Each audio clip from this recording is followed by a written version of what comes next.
Good morning, 11th standard. Today we will study about the formal charge. As all of you know that in the previous one lecture we have discussed how to draw the Lewis dot structure of different molecules or how to represent them. Now we are going to see what is formal charge. So beta Lewis dot structures basically do not represent the actual shape of the molecules. ठीक है, अगर हम बात करते हैं poly atomic ions की तो net charge जो होता है वो आयन का पजेस जो भी होता है नेट चार्ज उस पर वो एज ए होल होता है and not by a particular atom. So that's why it is sometimes feasible to assign a formal charge on each atom, and from there we can say that formal charge of an atom in a polyatomic molecule या ion, it is defined as the difference between number of valence electron of that atom in an isolated or free state and number of electrons assigned to that atom in a Lewis structure.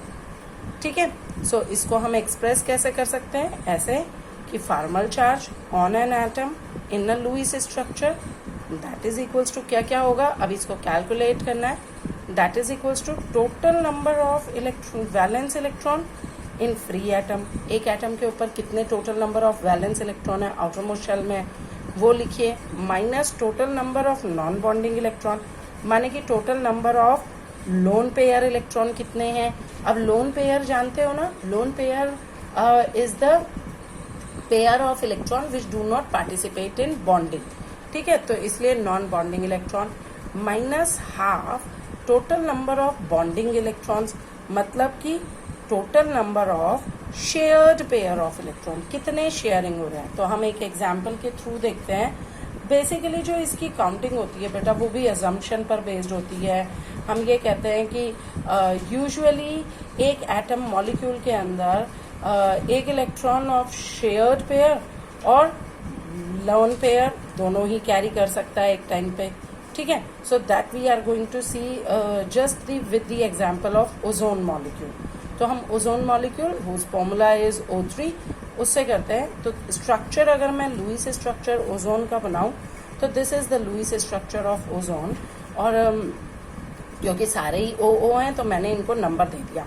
The central वाला है उसको 1, left hand side corner वाले या and वाले oxygen atom को 2 और right hand side oxygen atom को 3 number दिया.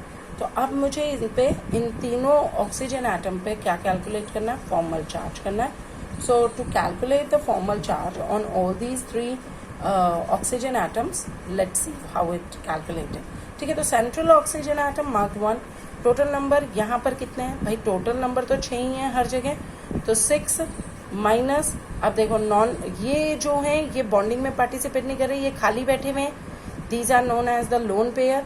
ठीक है ना, तो ये 2 जो हैं वो नॉन बॉन्डिंग इलेक्ट्रॉन्स हैं, माइनस हाफ जो बॉन्डिंग इलेक्ट्रॉन है. तो देखो अब यहाँ पे देखो ध्यान से, मैं आपको समझा रही हूँ. 1 2 3 4 5 6, तो 6 इलेक्ट्रॉन्स है जो कि बॉन्डिंग कर रहे हैं. तो 6 minus 2 minus half into 6 calculate कीजिए. 6 माइनस 2 4 हो गया, 2 यहाँ कटेगा 3 हो जाएगा, 4 माइनस 3 कितना हो जाएगा 1. तो 4 माइनस 3 इज इक्वल्स टू +1. तो इस पर कितने का चार्ज आया, +1 का. ऐसे ही सेकेंड नंबर वाले एटम पे कैलकुलेट करो बेटा. वैलेंस इलेक्ट्रॉन इसके भी 6 होंगे. अब इसमें देखो 1 2 3 4 ये 4 इलेक्ट्रॉन जो है नॉन बॉन्डिंग है, तो मैंने यहाँ -4 लिखा, माइनस हाफ. अब बॉन्डिंग कितना की हो रही है, 1 2 3 4, तो 4 की हो रही है, तो ये लिखिया, कैलकुलेट कीजिए, 0 आएगा. ठीक है, it means this oxygen do not have any charge on it. Third number पे आ गए, इधर वाले पे इस ऑक्सीजन में देखिए मार्क्ड जो है 3 है, मार्क्ड 3 है. इस पर देखोगे तो 6 इसका वैलेंस इलेक्ट्रॉन है.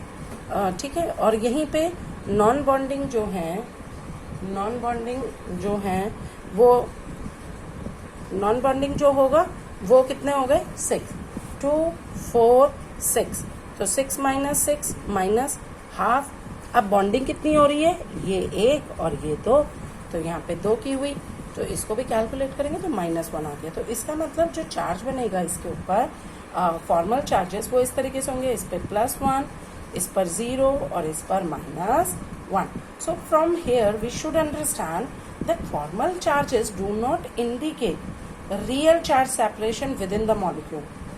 It indicates the charge on the atoms in the Lewis structure and which helps only to keep the track of the valence electron on the molecules. ठीक है, तो हमारे पूरे मॉलिक्यूल के ऊपर कितना वैलेंस इलेक्ट्रॉन है उस पर ट्रैक रख सकता है. Formal charges also helps in selection of lowest energy structure from number of possible Lewis structure. अगर जैसे रेजोनेटिंग है तो उनमें सबसे कम लोएस्ट एनर्जी स्ट्रक्चर कौन सा वाला होगा, उसकी भी हेल्प हम किससे ले सकते हैं, फॉर्मल चार्ज उन डिफरेंट स्ट्रक्चर्स के कैलकुलेट करके. ठीक है, अब जनरली बेटा याद रखना हमेशा कि lowest energy structure is the one with smallest formal charges on the atom, जिसपे सबसे कम चार्जेस आ रहे होंगे, जिस स्ट्रक्चर पे, उस स्ट्रक्चर पे की एनर्जी जो होगी वो लोएस्ट होगी. So formal charge is nothing but it is a factor which is based on a pure covalent view of bonding in which electron pairs are shared equally by neighboring atoms. Okay, ठीक है बच्चे, ठीक है, यहाँ तक clear. Next अगर हम topic की बात करें तो there it is limitations of octet rule.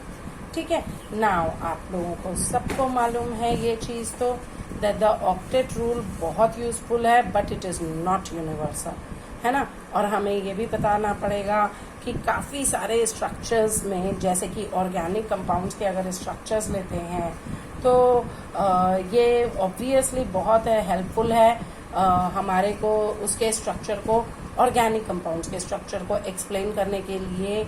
और अगर हम बात करें सेकंड पीरियड के एलिमेंट्स होते हैं जो पीरियोडिक टेबल के, उनको भी ये अप्लाई, उन पर भी ये अप्लाई होता है और उनके स्ट्रक्चर्स को भी ये एक्सप्लेन करता है. But there are the few limitations और exceptions also in octet rule. The first exception is incomplete octet of central atom. ठीक है बेटा, वो कहते हैं कि कुछ कंपाउंड्स जैसे कि जिनमें कि नंबर ऑफ इलेक्ट्रॉन्स जो हैं वो सेंट्रल एटम का जो नंबर ऑफ इलेक्ट्रॉन है वो लेस देन 8 होता है, और इवन लेस देन 8 होने के बावजूद माने ऑक्टेट कंप्लीट नहीं हुई, बट उसके in spite of that the compound is stable in nature and where the central atom is having less than 4 valence electron. ठीक है, जैसे कि अगर मैं लिथियम क्लोराइड की बात करूं LiCl की, तो अब आप देखो बेटा Li के पास 1 है और Cl का भी 1 शेयरिंग कर रहा है, माने बॉन्ड जो है वो ये है ना, और ये तो नॉन बॉन्डिंग इलेक्ट्रॉन्स है. तो what does that mean, that only one bond covalent bond is formed and इसकी लिथियम की डुप्लेट है, ऑक्टेट नहीं है. सिमिलरली अगर बेरिलियम हाइड्राइड लें तो इसके अंदर भी क्या है, इसमें भी बेरिलियम इज हैविंग 2 इलेक्ट्रॉन्स, ये 2 हैं, और हाइड्रोजन के पास भी 2 हैं. तो ऑक्टेट हाइड्रोजन की डुप्लेट पूरी हो गई और बेरिलियम के पास कितने आ गए, 4. अगर आप देखोगे तो it is having in its shell 4 electron. तो अब 4 इलेक्ट्रॉन होना मतलब कि 4 वैलेंस इलेक्ट्रॉन है इसके पास.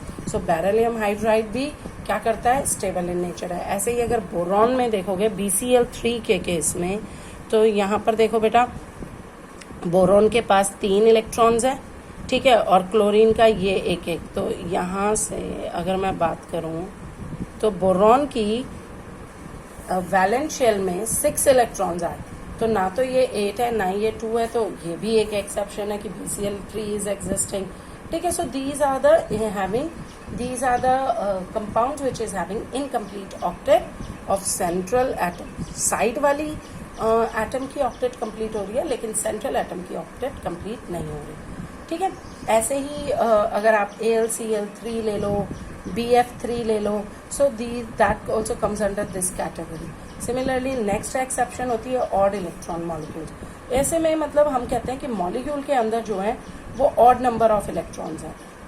जैसे कि नाइट्रिक ऑक्साइड की बात कर जाएं या नाइट्रोजन डाइऑक्साइड की बात कर जाएं, तो इनमें तो किसी में भी, इनमें तो कॉर्नर्स वाले एटम्स या सराउंडिंग एटम्स में ऑक्टेट कंप्लीट हो रही थी, सेंट्रल में नहीं हो रही थी, लेकिन इनमें तो किसी में ही नहीं होती। जैसे फॉर एग्जांपल यहाँ देखो 1 2 3 4 5 6 7, नाइट्रोजन के पास 7 है, जबकि अगर इस ऑक्सीजन पे देखो तो 1 2 3 4 5 6 7 8, ये वाला फुलफिल कर रहा है, नाइट्रोजन फुलफिल नहीं कर रहा।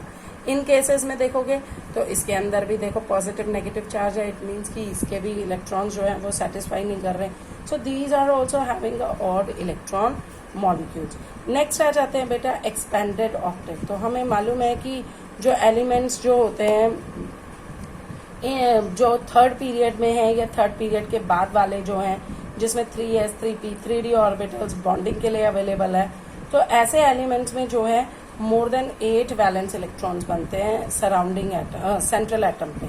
सेंट्रल एटम पे मोर देन 8 इलेक्ट्रॉन्स आते हैं, और उसके बावजूद भी उस ऐसी ऑक्टेट को हम क्या कहते हैं, एक्सपेंडेड। होने कितने चाहिए, 8 इलेक्ट्रॉन, लेकिन सेंट्रल एटम के पास कितने होते हैं, 8 से ज्यादा।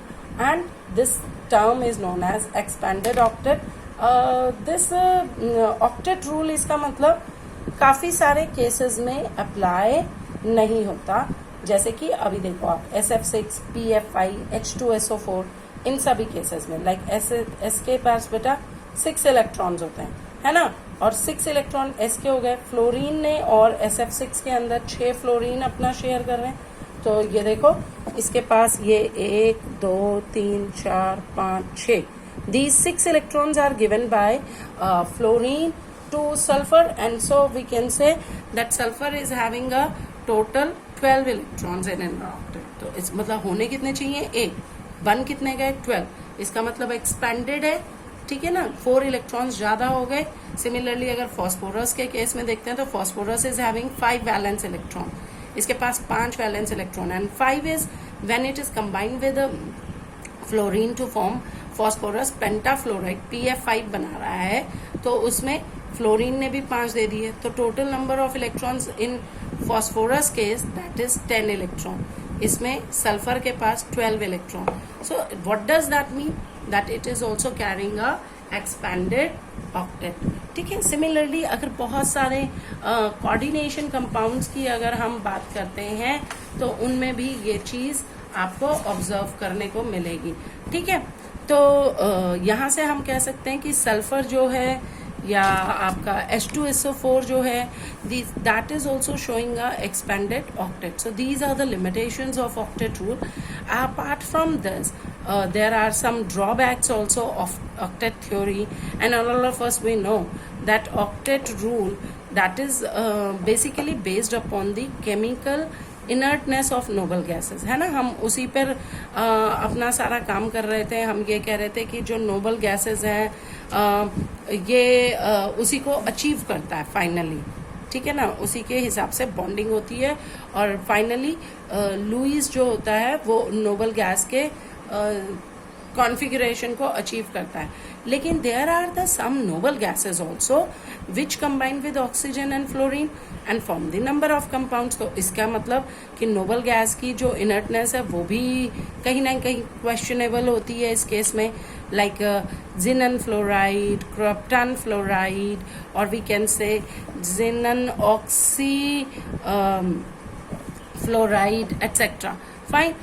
As well as this theory do not explain the shape of molecules. वो कहीं पे भी नहीं बताई हमें शेप ऑफ मॉलिक्यूल्स कैसी होगी, टेट्राहेड्रल होगी, आपकी ट्राइगोनल प्लानर होगी, ऑक्टाहेड्रल होगी, it also do not explain.